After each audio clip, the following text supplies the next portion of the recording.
To enable or disable unlock with fingerprint in Telegram, in Android phone, open Telegram app, tap Telegram to open, and then tap more icon or three-line icon, select settings,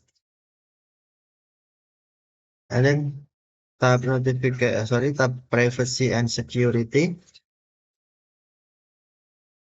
and then on security, select passcode lock, enter your passcode.